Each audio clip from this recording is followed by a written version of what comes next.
Hey peeps, welcome back and thanks again for watching. So today we're going to be doing a very special and most honourable video. Most honourable. Honourable video. Oh yes, because we've actually been asked our very first question, so that's very, very cool. Not sure if you really wish to remain anonymous or not, but I and thank you, and we'll just leave it at that. So yeah, we've been thinking. Well, I've been thinking, and I've been making notes. So what's your question? I'll just bounce off you. I made no notes. And I'm going to apologise if I seem a little bit scrambly and shifting through them because my brain was just going, and I was writing, and this came out in no particular order. So I'm going to try and make some sense out of it. Yeah, pretty much. That's how we're going to roll on this video. So, what the subject is about, or what the question was, I should say, was basically about depression, what it is, and the various different stages of it. And we also thought it would be good to possibly discuss possible coping mechanisms. Yeah. And some of our experience of it as well.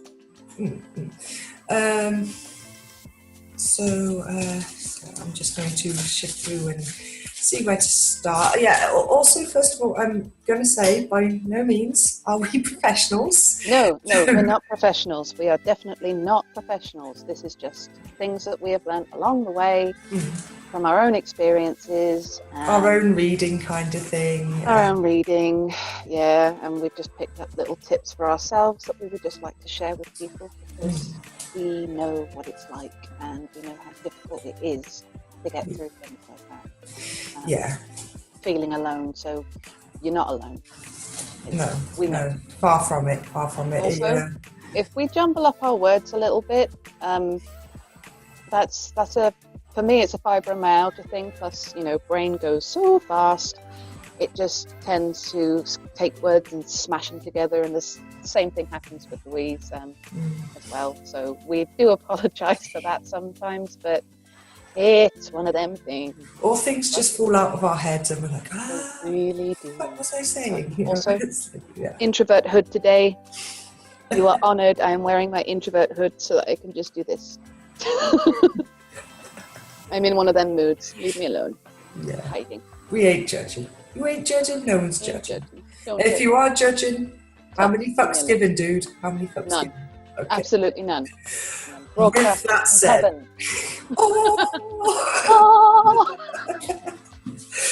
anyway, right. Go. So, where to begin?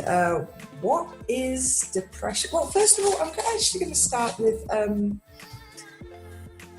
misconception between feeling depressed and actually having depression, because I think that's actually a very big and common misconception, and it's also something that adds to the problem when people say, oh, you should just snap out of it or cheer up, because having that blurred line can be make or break for whether that person who does have depression feels that they have the support they need to get them through that depressive episode.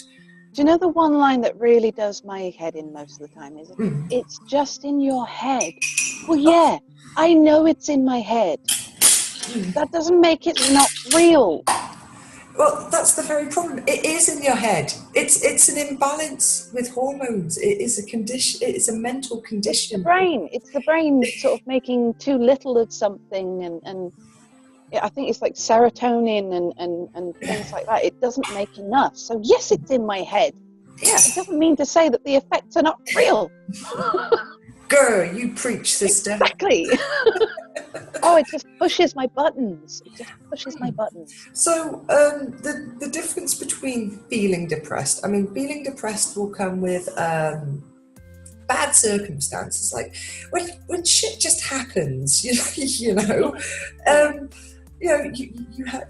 a bad time at work, or stressful time at work, or or you're having exams, or you're feeling financial pressure, or your marriage isn't in a good place, or whatever the reasons. Something happened. Maybe you just stepped in dog shit. Yeah. I don't know. Some little things can trigger. Yeah. Having one of those days where everything goes wrong, Yeah. But the thing is, so you're feeling pretty shitty, you're feeling depressed, but the moment your circumstances improve, your mood is lifted and you're no longer feeling depressed.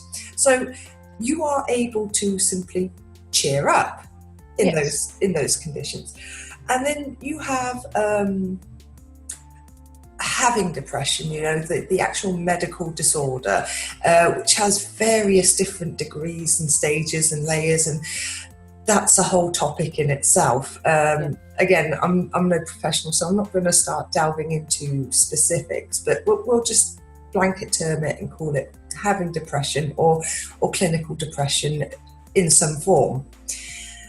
Now, that's something that simply does not go away just because you want to, or just because you need to cheer up. This is something that is wrong. The homeostasis in your mind, in your body, is way out of whack. And sorry, you said homeostasis. I like that word. Yeah. It just made me smile. I'm sorry. Sorry, I thought you were about to be very immature. No, I wasn't. It's just big word, and it just makes me go, I don't know. Sorry. You're a very simple creature, dude. Oh, fuck off. I love you too. Anyway, stop throwing me. Give me the finger. Whatevs. So basically, you're out of whack. The ecosystem is off and you're feeling it. Not only are you feeling it physically, but you're feeling it mentally as well. Yeah.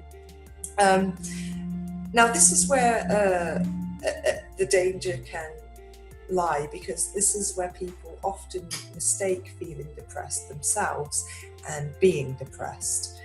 And they don't realise, and they often live with these symptoms for so long because they simply do not realise what it is they're going through. And what these symptoms can be, they can be anything from low energy, fatigue, loss of interest in hobbies. It could be what else?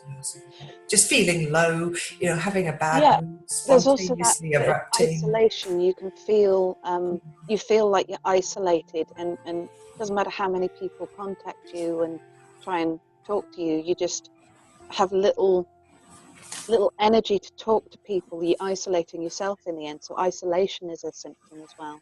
Because you can't cope, you just have that low energy and fatigue. Another one is forgetfulness. You have poor concentration, restlessness / sluggishness, and of course too. Irritability, and then of course the most alarming of all, thoughts of death or suicide. Not just the occasional one, we're talking about quite frequent, if not constant. Now, if you have 5 or more of these symptoms, that is a huge red flag. So if you recognise anything in yourself, I cannot recommend strong enough to go and seek medical advice, because it is highly likely that you do have some form of depression, and if that requires treatment, seek that. So do that medical treatment with antidepressants or counselling or whatever your whatever it may be. Go and seek that help. So as well as your mental symptoms, you have physical symptoms as well, which I also found quite interesting, because there has been studies that have shown that brain scans and x-rays of people that were suffering from some form of depression actually had a smaller frontal lobe and lower volumes of the hippocampus. Hippocampus. Yeah, and they kind of had lower volumes than that. Yeah.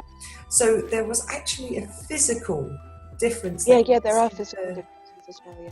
Which is quite interesting, and yes, it is in your head. And as you were saying before, we know of the happy hormones, which is serotonin.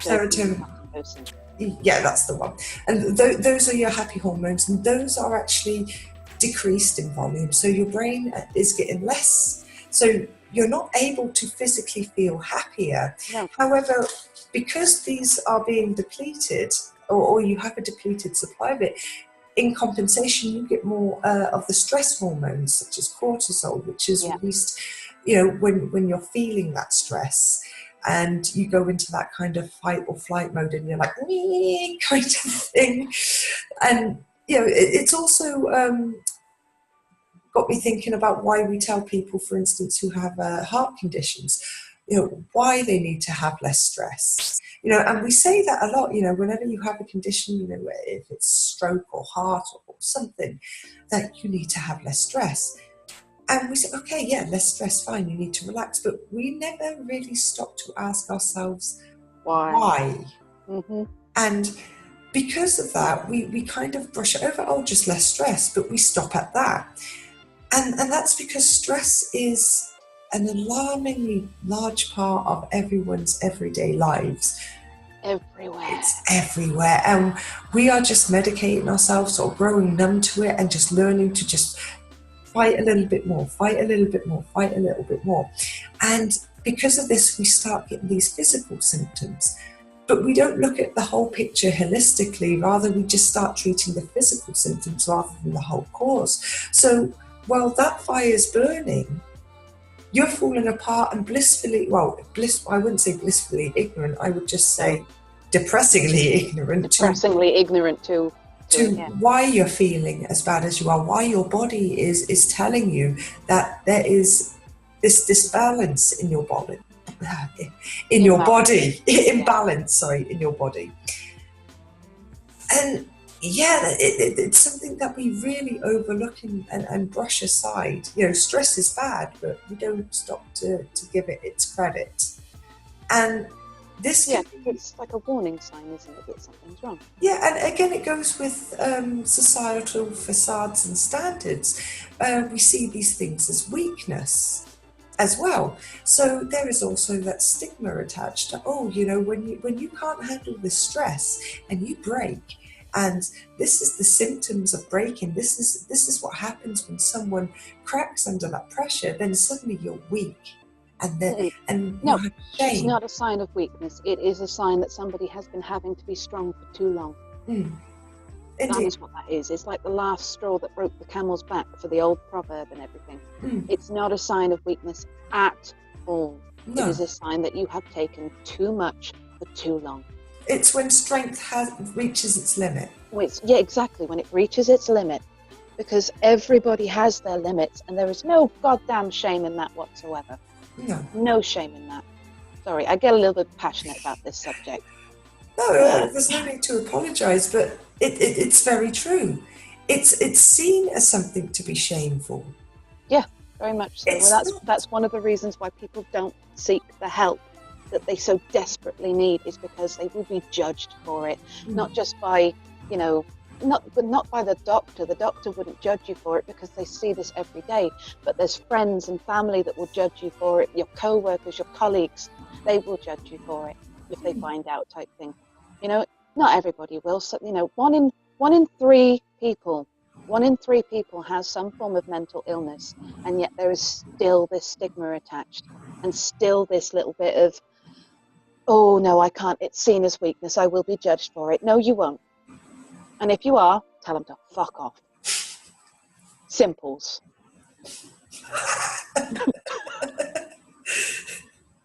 Yep. That one touched a nerve. Noticed. Dude. Well, okay then. Right, so I had to take a little break. Yeah, I'm afraid this is going to evoke some trigger emotions for me, given the subject, but it's all good. You cool? I'm cool. Let's go. Right, okay, so back on point. Take it away. The causes of depression. Now, this is quite a tricky one, because although we know things that can cause it, the actual causes are still unknown. Do you mean the physical? Well, the kind of the reasoning to it. I mean, they know that it's kind of a mix of genes versus environment. But sort of nature versus nurture. Yeah, but then they get a little bit confused as to why. So it's just basically, I think the main theory is it's just when you've been living under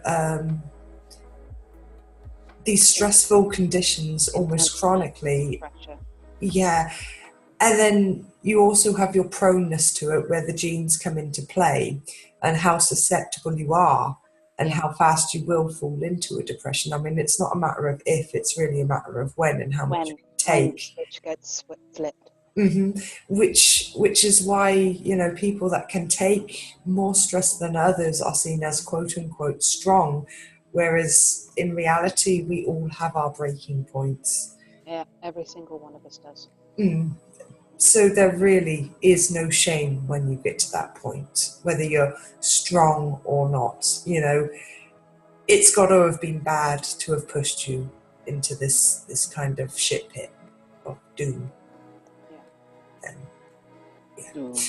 Of doom. So one thing that I kind of noticed about the whole process of realizing you have depression is it kind of goes a little bit like the stages of grief, sort of, kind of. Yes, yeah. It does. So they're very similar in a way, aren't they? The stages of grief and the stages of depression. Because you're kind of like grieving for your strength, grieving for your character, grieving for any of the situations that you found yourself in that has caused this. Or maybe even for anything that has manifested from the depression itself, such as any physical ailments or any more serious diseases or conditions. And there's a whole array of subcategories when it comes to depression on how severe it can get and what that domino effect may cause physically or mentally or emotionally or whatever. I mean, it's a whole minefield. Well, the thing with prolonged amounts of stress and the high levels of was it cortisol? The problem with having such high levels of cortisol for a long period of time is it will have a knock-on effect with your physical health, not just your mental health. And I think they'll probably figure out one day that things like fibromyalgia and MS and various other chronic pain conditions. Thank you.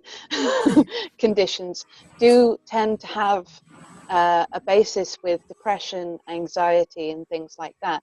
Because if you are living with high levels of stress and high levels of cortisol running around in your body, it is bound to create and manifest these health issues. I mean, I can attest to that myself, you know, because any amount of stress that I have kicks off my fibromyalgia more. I'm having that today, and introverted, I've got to keep myself warm, and it's just one of those things. So it's definitely a link there. Continue. Sorry. Sorry, I was kind of getting lost in your flow there. My bad. No, it's all right. So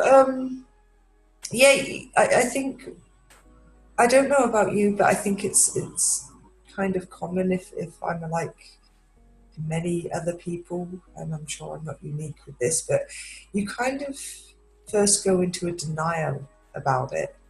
Yeah, we do. Yeah. Like you don't really want to acknowledge the problem. Again, as I say, sorry. As you were saying. As I was saying, I'm really struggling with talking today. I know. It was a crazy emotional day yesterday, but anyway, still recovering. So even though you kind of know shit ain't right, and, and you know, put it bluntly, shit ain't right. Shit ain't right. You know, you're kind of like la la la la la la la about it. Head in the sand like an ostrich type thing. It'll pass. Fuck it. It'll be fine. You know it. So, you know, you go through a little stage of this and you don't really realise just how long this has been going on until you realise just how long it's been going on. That was the derpiest sentence I think I've ever heard. I know, but it makes so much sense, right? It really does. Yeah, no, I agree. One day you just get this realisation of, oh, right, yeah, this has been going on for quite some time and I've just been blinkering myself. I can't see it, therefore it doesn't happen, right?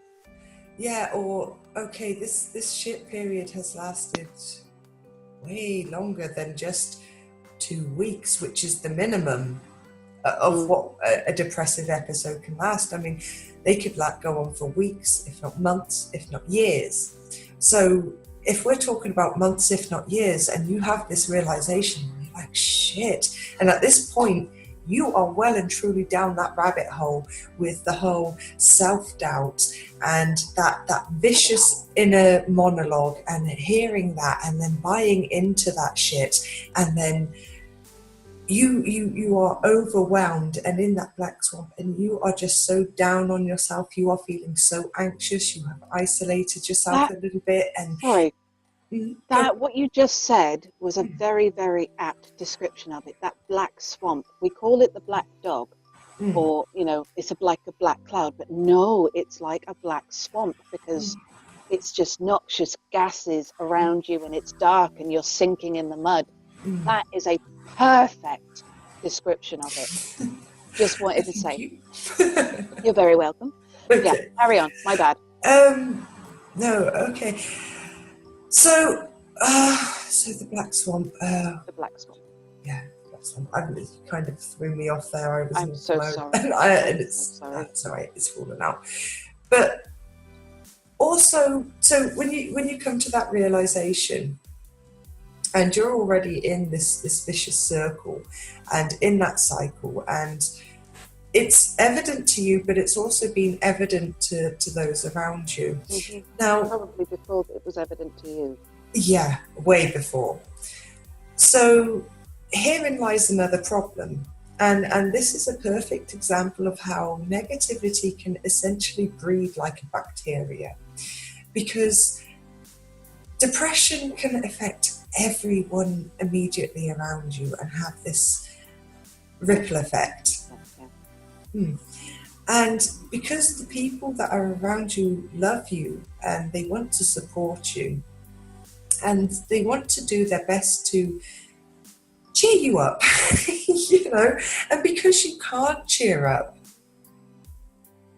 even if you wanted to, you just can't. They start doubting themselves. Their shitty inner monologue starts going. Yeah. They start doubting their ability. Well, what's wrong with me? Usually I can get through to this person, and suddenly it's like there's a wall between us. I don't understand, and that hurts them. That can also breed impatience as well with the person suffering with the depression from the supporters, because they're not just being able to cheer up just like that. So it starts to get, there's impatience, there's irritability coming towards the person with depression, and it sinks in even more, and and you just don't seem to understand, or some people just don't seem to understand, you can't just cheer up.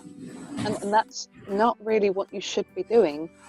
while you want your friend to laugh and everything and to be happy, you need to sort of support them in different ways, and try and not get frustrated that they can't just snap out of it. It's okay to not be okay. It's okay to feel sad. It's okay to want to take a step back from the world, you know? But just it's be there anyway, you know? But it also goes hand in hand with another misconception of depression, something that you kind of made me think about just now. Yeah. And I'll briefly explain that. It goes again with the facade that you're supposed to keep up, the facade of strength, we'll call it. And now work, ironically, is my escape. That's where I go and I am happy and I don't have to think about my shit. Yes. And when I'm there, I am almost a different person. I step out of my personal shoes and I step into these other shoes, and yeah, that facade goes on, a smile is on my face, and I take on almost, I wouldn't say a different persona, I would just say another aspect of who you are. Yeah, which takes a lot of energy, which takes an awful lot of energy, but I can manage because generally at work I'm alone, so it's in small bursts. Mm-hmm. But there was this time when I did need to go on antidepressants and anti-anxiety medication. And I was talking to one of my work clients, and she was asking how I was. And I was saying how it was going a bit easier because I had this medication. Yeah, it took the pressure off a little. Yeah, and she stopped and gave me this completely shocked and bewildered look. And her jaw was hitting the floor almost, and she just went, after a couple of seconds, You're depressed? She couldn't believe it. And at that moment, I was kind of taken back. I was like, wow, that is a really dangerous misconception. Just because you're not sad and crying and self-harming or whatever, or you are not openly or visually being depressed. It's that tears of the clown thing. Yeah. You know, that's the mask. The clowns always sort of tend to put on this happy, they paint on. I know you don't like clowns, do you? I know you don't like clowns. Nope. But it's anyway. a perfect analogy, because clowns tend to have this happy, wide smile painted on, but underneath. That's why I don't like clowns. Crying. I think that's it. I think you see that with comedians like Robin Williams. Nobody would have thought that man would commit suicide unless they knew him personally, because he made this effort to go out into the world and make everybody happy. And the reason he did that is because he knew what it was like to feel that heavy pain inside him. And eventually it just got too much. But everybody, the whole world was shocked that he did it. It kind of makes his role as Patch Adams a lot more profound. Boom! About it. Just going to drop that one in there. Exactly. Laughter is the best cure. He even went to a children's hospital dressed up like Patch Adams to go and cheer them up and to cheer up a friend of his that was there as well in a different ward. And and then nobody realised how depressed he was and how bad it had got. But that's exactly what you're saying. There is this misconception that if you're depressed, you have to look like this. Whereas most of the time, people with depression put on this mask of being okay because the stigma is out there, and they have to go out into society and they have to function. And it's shameful, apparently, if they're not coping very well. So they put this mask on, and nobody knows. Yeah, everybody is living with it. Well, a lot of people are living with this. Yeah, at least 1 in 3 people are living with some, like I said. But then you get these little reactions like you got from your client. You're depressed? Oh, yeah. No shit. You know? You know what's kind of going on in my life right now, right? And she did. So Exactly. But most of the time, somebody that's depressed is actually wearing a smile. Or wanting to make someone else laugh because they know what it's like. Well, not only that, but when I make someone laugh, and this was actually a very painful realization that most of the times when I'm feeling at my worst and I have this mask on and I make someone laugh, and I may be laughing, but I'm not feeling that joy, it's a false laugh. And it's kind of that realization, well, if I can't feel that joy, I would rather someone else feel it right now. And I was like, don't you wow. find that when you make somebody laugh and you go out of your way to make somebody laugh, even if you're feeling that heavy weight, it does tend to reflect back on you. Their joy is almost infectious. If you can make somebody feel joy, even though you're not feeling it, it's almost like you can just bask in that for a little while because you can't feel your own joy and you're basking in their joy. It's kind of like that, the polar opposite to how negativity can breed like bacteria. Oh, fucking hell. Yeah. You guys know how it be anyway. Yeah. The same can be said for positivity, at least in some respect. Yeah. So, very much so. But yeah, so I think going on to coping mechanisms. Yeah. Because I think we've well and truly discussed the depressing part of depression. So the depressing part of depression. Yes. Yeah. Let's go with the coping mechanisms. Go on then. How can we help people? Yeah. So things that I found myself doing, especially when you are feeling so overwhelmed and you're sat there and your mind is going and you're like, shit, shut up. And it's going and it's going. And you're like, yeah. So, what I do is there's a couple of things, is breathing exercises. Now, I can't stress enough how much breathing exercises has helped me. And the most standard one I do is the 4-7-8 rhythm. And what that is you kind of breathe through your nose, in through your nose for 4 seconds. And then you hold for 7 seconds. And then you slowly, out of your mouth, exhale for 8 seconds. And then you keep this rhythm and you have to really focus on your breathing.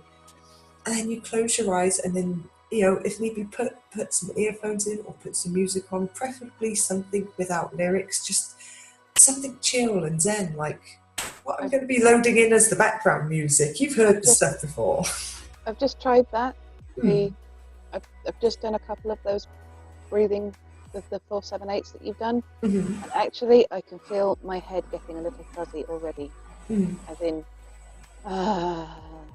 yeah, and basically what that does is it kind of forces you, because you have to shift your mind from the mental to the physical, if that makes sense. Yes. So from thinking about what you're thinking about, you're literally forcing your mind to focus on something else rather than this little chaos that's going on. You're forcing it to focus on breathing and counting. And you are becoming more aware of your physical body rather than your mental being. So you kind of learn to separate the two. That makes sense. Yeah, I like that. And that's basically why meditation is so effective. And okay, it doesn't quite work for everyone, because you hear it all the time, oh, my mind wanders, or I fall asleep, or I just can't sit still, or whatever. So There are plenty of wonderful guided meditations that will talk you through these processes. And it's not just, picture yourself on a pretty beach and you're in the I'm in the Bahamas. middle. No, it's none of that bullshit. What you want is the guided meditations that help you become aware of your body and your physical presence, and feeling that physical presence in that moment in time and just taking it in. And once you can just be in that particular moment, that's when this shuts off. And when you stop seeking knowledge, wisdom will come to you. Oh my God, I sound so profound right now. That's true, though. It's that is true. Though. I was giggling because that's true. I know. Yeah. So, if you struggle to sit still, there are plenty of other things such as active meditations, and active meditations can take so many different forms, such as adult colouring, which is why that craze became fidget spinners.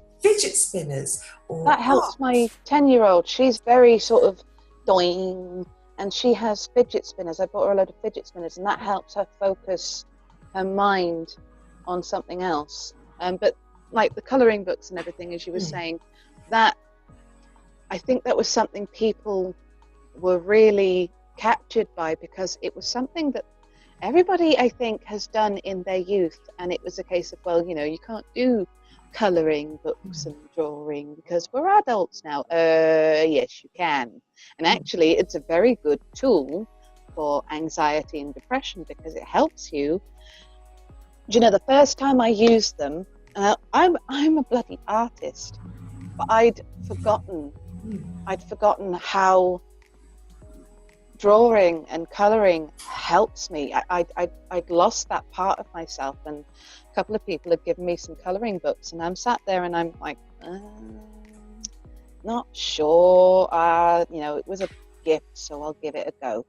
And I did this. It was a mandala, and I was just colouring away, and I wasn't quite conscious of what I was thinking. There was a lot of things going on in the background. And I wasn't really conscious of what it was I was thinking, but I was thinking a lot and processing a lot. And by the time I'd finished colouring this mandala, I burst into tears. That's how powerful it was. I burst into tears and cried for about 10 minutes and then felt euphoric. It was such an incredible experience. And that is what got me back into doing my art again. Yeah. So I went from the colouring books to doing what I used to do. You which kind I had of forgotten for 10 rediscovered years. yourself again. Exactly. Or a part of yourself. Part of myself that I had locked away for a long time. Because I sort of found that I was fearing that, I guess it's like an alpha state, I suppose, where your mind is just going, but you're not really consciously aware of it. So it's almost like meditation.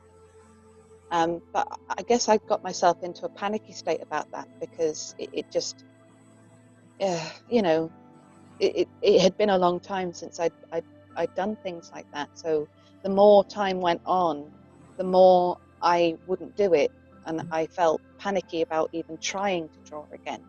So those colouring books just opened up and a part of myself that I'd completely forgotten.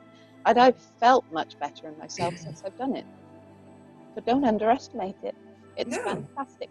And it also goes hand in hand with embracing something that your inner child still enjoys to do. Oh, my inner child loves colouring. I love it. Give me crayons. I'm such a child. Oh, we all are. We just need to embrace that shit. Yeah, embrace it. Who wants to be an adult anyway? Being an adult's adulting is hard. It's so hard. I mean, we have to do it. I know we have to do it, but don't forget the fun. Yeah, like, okay, mum, you're an adult mum. God. But at the same time, it's important with depression and anxiety things, when you have that little negative voice. I mean, I said it in the last video, but to talk to yourself and acknowledge those things. But it's almost like parent to child.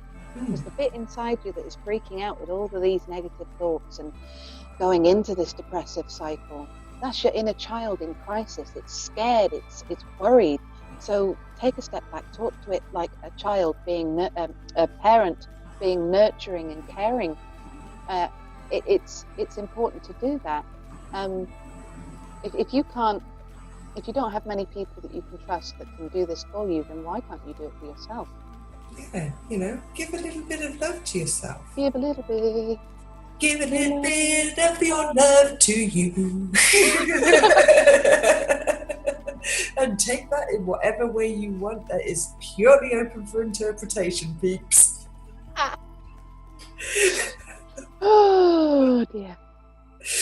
But yeah, carry on. You were saying with the colouring books and things and the coping. Yeah, well, it's little things like that. You need to find something that will bring you in that moment, but it will also bring you that spark of joy. Yes. And it may be hard at first, but when you take that time to actively do that and participate in something, or if it's singing, dancing, playing an instrument, art, whatever, running, exercising, just video gaming, something that you love, something that is a hobby, something that just brings something out in you. Unadulterated joy. Yeah, and when you feel that, it's almost it's addictive. I want more. And then you start taking those steps and you start taking more steps, and before you know it, you're running again. And that's when you start breaking out of that vicious circle. Yeah. And making strides and just feeling so much more uplifted. And all it takes is just a little bit of love and patience, not just for yourself, but for the others around you as well. So educate yourself on depression and just learn to understand why people are being the way they are. Open your ears, open your minds. And that's when the true healing begins. Communication again, isn't it? It is. Told you it was the key to everything. Well, you didn't say it first, dude. Smug mode. Yeah, okay, dude, I'll let you have this one. Get your George Clooney on, okay. George Clooney? Yeah, he's a smug mofo. Oh, okay. Okay. I like George. I don't. No. Somebody was all George Clooney. I love him. No. Give me Sean Connery. Yeah. Anywho, I think that pretty much covers the question. Unless most of the time. And was there any other bits in your notes that we haven't come through? Have a little look. Let's see. Some other notes. See, that's the thing about making notes. Well, we you write way more until you start talking, and then next thing you know, all this. Well, let's put it this way. I think it's important to. I've lost my thing. Okay. Yeah. I think what I'll do at the moment now is just sort of explain where some of my grr came from earlier. And I think that's an important subject because it's something that you witnessed.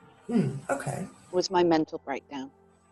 It went beyond depression at that point. Yes, I'd had depression before and it was difficult. But the mental breakdown that I suffered, it did go way beyond it. It was at the point where something had happened and my mind just broke. The thing that had happened, it's difficult to sort of discuss, but there was a massive betrayal from two people in my life.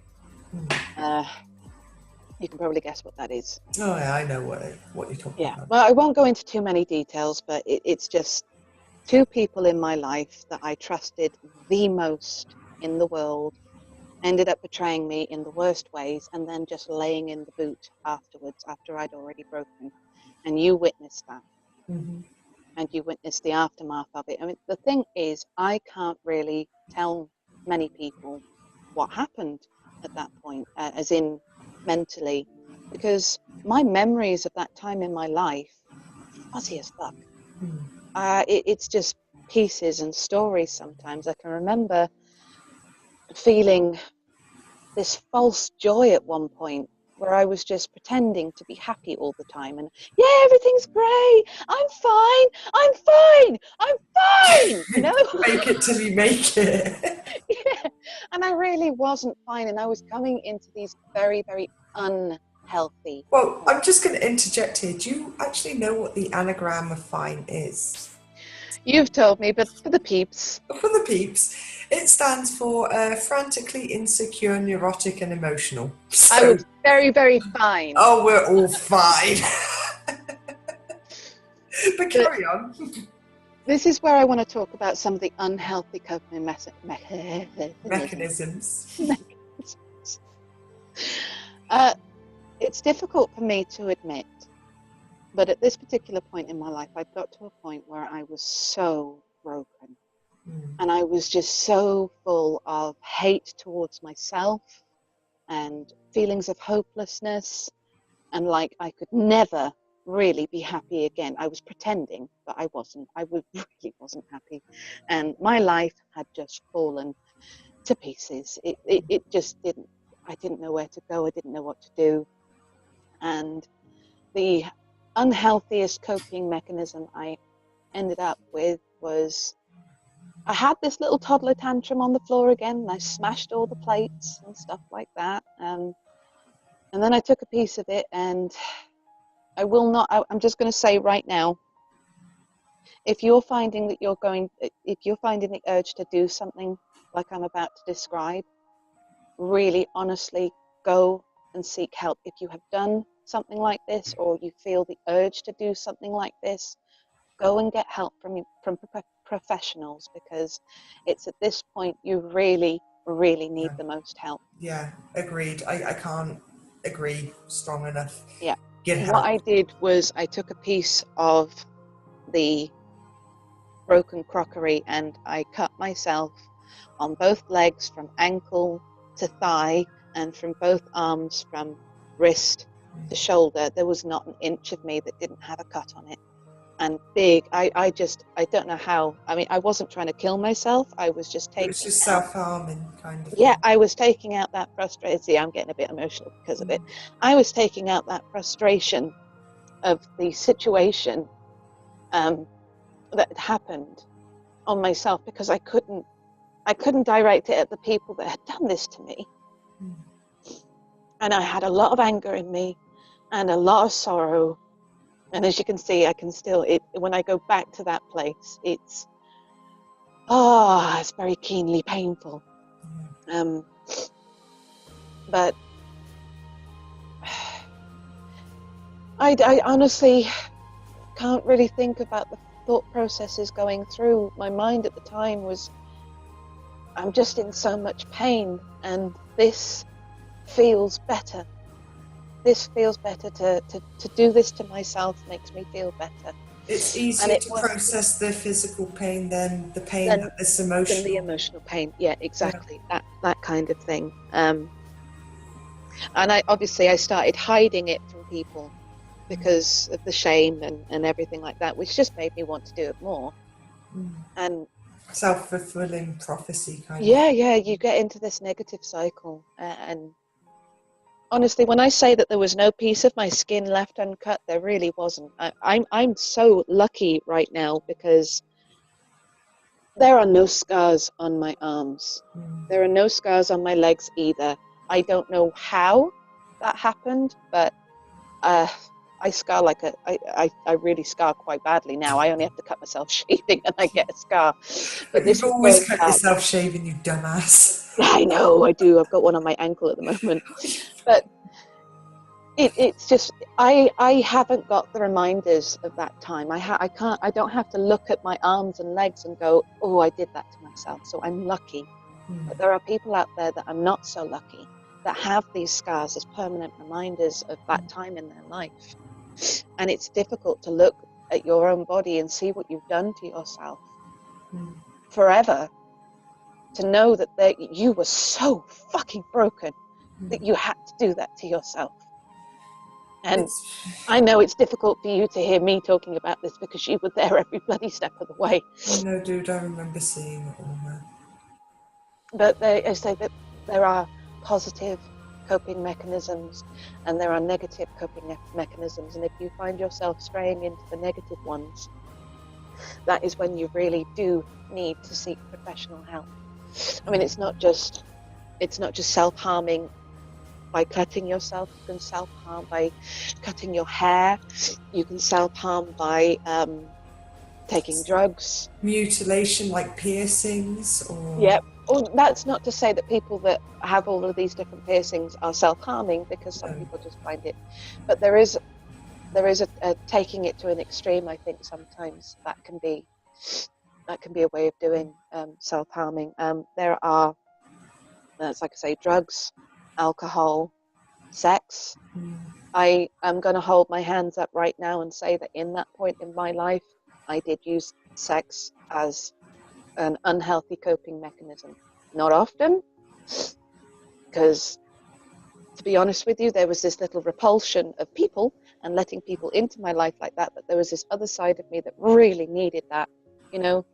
But it didn't help me in the end. It didn't help me in the end because I ended up feeling more self-loathing. It was fuel to the fire, basically. Exactly. And I got myself so far down that fucking rabbit hole that I didn't know how to get out of it. And it was only because of people like you and a couple of my other friends pulling me up, being there for me, you know, not just sort of trying to cheer me up, but just being there and helping me every fucking step of the way, that I have managed to get myself where I am now, which, although there is stress going on around me and I feel overwhelmed at times, I have had thoughts of suicide like I did then.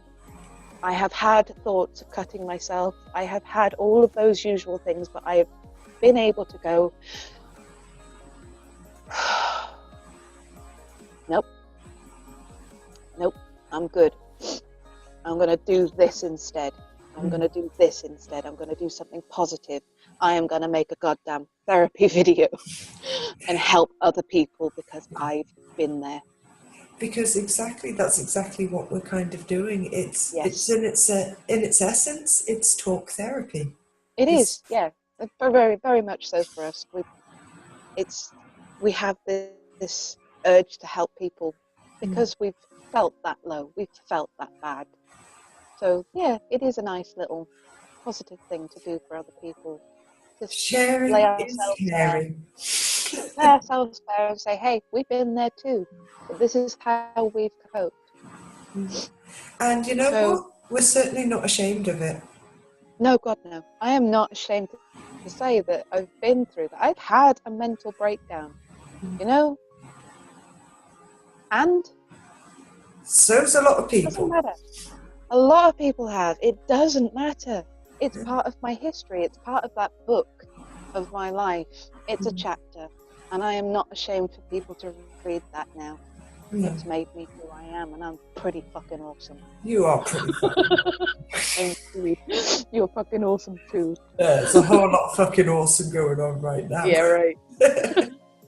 And you peeps, you're all fucking awesome too. You're all awesome too. Oh, big up. But that's the point, is, you know, you can survive these things, but you do need to give yourself that self-love and self-care. And if you are struggling, that's okay. That's okay. It's nothing to be ashamed of. Everybody struggles sometimes. But if you can learn and grow and find new ways to cope that are not going to lead you down that path of destruction, you know, you can find yourself in a place where you can look back at those things. And although it does still bring me to tears to think about it, I survived that. And I've survived so much more. And that's something to be damn proud of. And I'm damn proud of. You know, I'm still here, and I can still laugh, and I can still smile. And looking back from that particular point in my life to where I am now, it's what, I mean, my daughters were 2 and 3 at the time, and now they're 11 and 10. It's nearly 10 years. It's not quite 10 years, but it's approaching a decade. It is approaching a decade. Oh no, they must have been younger than that. 1 and 2. There you go, 1 and 2. Yeah, so we're about 9 years from that. It's approaching a decade, and to see how my life has changed, because I broke it all down into little pieces with help, with a lot of help. This woman here, you know. Shucks. And my mum and various other people, they were there for me. It was hard, but because I managed to break the whole big picture into little chunks and focus on little things and not just look at the big picture and go, I can't deal with this. I've managed to slowly get out of that hole that I was in. Yeah, sometimes I get back in it, but you know, I'll get back out later. You know, but it's things can get better. They're not going to be perfect. They're not going to be happy forever. It's enjoy the little things. Enjoy the little things in life, and laugh often. Laugh at yourself, because God, we're all ridiculous if you think about it. Oh hell yeah. We're all freaking ridiculous. You know, so don't take yourself so seriously. Don't take life so seriously. No. You know, we're all doing the best we can. We're all bloody winging it. Adults don't know. We don't have a plan. You know, and nothing. If they say they do, they're a liar. Exactly. You know, life just throws you curveballs. So go with it. It's how you handle it that counts. Exactly. You can sit down and give up, or you can get back up and just go, fuck it. Let's go.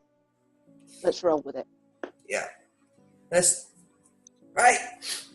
What's next? Oh yeah. So yeah, I think you know, that was an important thing to express at this particular point, is there are negative coping mechanisms as well. Oh yeah. So don't do that. It's bad. And if you find yourself doing it, go and get a professional. And the moment you realise that you may be depressed, go and see a doctor. Go and talk about it. Absolutely. You know, so we can't stress that enough. But yeah. So we hope that answered the question. We do hope that answered the question, and that you take away some advice or something useful from empathy or something. You're offering empathy in abundance here. Free empathy for empathy. It sounds like some sort of wonder drug. I'm so high on empathy right now. Have some love, free hugs. Free hugs. Everybody gets one. One size fits all. Yes. On that note, yeah. Thank you very much for the question. We really did enjoy discussing it. It was actually quite a fun topic. Yeah. Considering it's depression. Yes. Yeah. Indeed. And we're smiling about it. Because we don't take life so seriously. No, because it's fine. It's fine. It's fine. So, do you want to see something else that's fine? What? This. that's. Oh, dude. Fucking wizard. The fucking wizard. Right. That introverthood. On that note, peeps, we're gonna call it here. So thanks for watching. It's always appreciated. As always, much love, much respect, and much empathy. And much empathy. Much empathy and mucho hugs. And yeah, we'll see you in the next video. Bye-bye. Bye. do it again. Ready. We're on normal. We're on Earth, and then I put the hood up and heavenly sent. Incoming message from the divine being. Oh, that's like my heavenly hood. The hood of the angels. What happens when I do this then? What happens when I do that? It gets a bit brighter. Hang on. Ready? Oh my god, it gets darker when you put the glasses on.